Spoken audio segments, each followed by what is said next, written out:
Trump will win in 2024. Hopefully, he'll do a better job than whatever Biden's trying to do now. Oliver, I'm not even sure if Trump's actually going to run in 2024. I believe that Trump is doing what he's doing right now. He likes, I think Trump wants to be the kingmaker. Trump would rather be the kingmaker than the king right now. Um, he got a lot of slack, a lot of heat. I don't think he actually wants that level of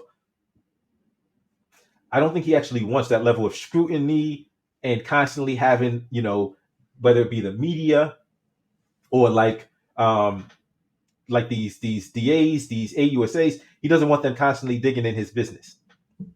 I think he's doing this because he wants to make sure that he has control of the party and can control its direction.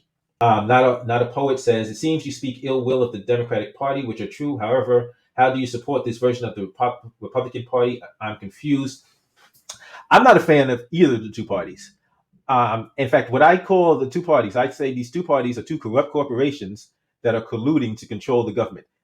Basically, what they do is they act as gatekeepers to make sure that whoever you have to choose from is somebody that's going to be controlled.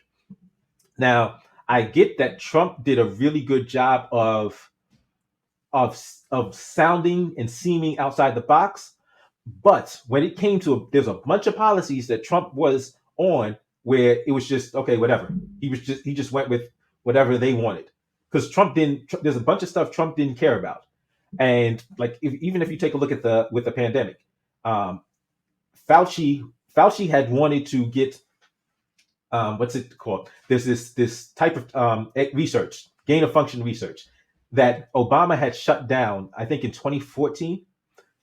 But Trump, Trump was focused on the money, and hey, and that there was some benefits of that. Lower taxes, getting rid of the Obamacare, that individual mandate. I hated that individual mandate. Man, I hated that individual mandate. But Trump didn't Trump didn't give a damn about gain of function research. So when Fauci came to him, it's like, hey, yeah, you just sign this. Trump just goes, okay, I'll sign off on everything. And in 2017, Trump reinstated gain of function research. And we're not going to talk about what gain of function research led to. We're not going to talk about that. We're not going to talk about that. YouTube has issues when people talk about that. So we're not going to talk about that. But a lot of people felt gain of function was dangerous. It got reinstated in 2017. And but the point is that I agree that I'm not going to sit here and cheerlead for the Republican Party. I'm not going to do that. And in fact, if you look at something that happened in 2020, there was a Republican congressman, Thomas Massey, who called out that first relief package. Relief. We're going to use quotes for that because that relief package was one of the greatest thefts in the history of the world. Like it was just an armed robbery of the people of the country. And there was one congressman who was like just loudly calling it out. And because they wanted to do like this secret vote, basically, where nobody was on the record. And he said, no, everybody got to come inside and go on the record on what their position is.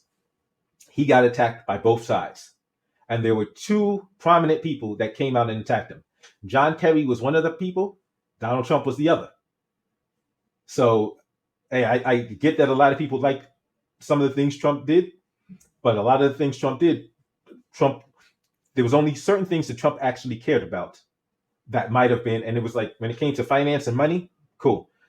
There's a bunch of other stuff that Trump just was like, whatever they want to do. So barcode. Stopping by to say I've really enjoyed your content over the past 4 months since I found you. Keep up the good work. Thank you very much. Thank you. I really appreciate it. Belial Architect, I agree. I don't think he enjoyed being president, but he likes the rallies and fans. Yeah, he's a showman. Trump is a showman. So he likes the ability, and he's great at it. He's great at getting crowds riled up, connecting with audiences, and it's not by accident that they give him such a hassle. Like the media, they intentionally are giving them this hassle to basically say to him, it's not worth your while. Just keep your money, stay rich, because I don't think they're going to indict him for anything, even though they will periodically come out and try to gin up their base. Like, yes, we got him this time. he was the president of the United States.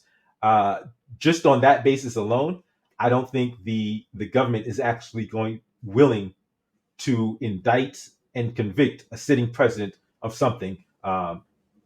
So they will do this for as part of theater, like what Letitia James is doing. Letitia James is shoring up her resume. I don't think she's actually going to wind up doing anything to Trump. I think she's just making it look good and trying to gin up her resume so that when she does one, because this year she basically got the message that no, you're not getting the governorship. We're not giving it to you. So she's like, okay, let me go back to the drawing board. Let me get some more political cred, get my political cred up, and then I'll come back maybe in 4 years and see if I can get it.